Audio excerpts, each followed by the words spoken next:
বলে শ্রেষ্ঠ মুহি, সক্রান্ত বলে শ্রেষ্ঠ মহারাজ।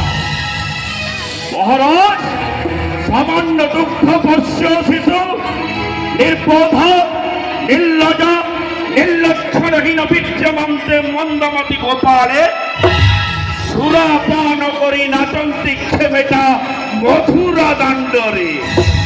সে কাহু জানিবে মহারাজা कंशंकर बलबीज शक्ति के दी। महाराज मैंने जदुवंश को निर्वंश करने का पीड़ा उठाया है। मैंने जदुवंश को अस्तित्व करके उखाड़ के फेंक दूंगा।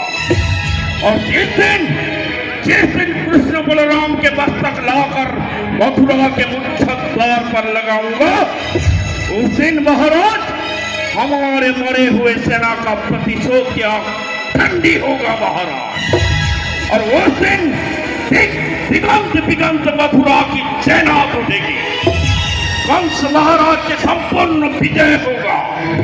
धरती पाताल आकाश आपके विजय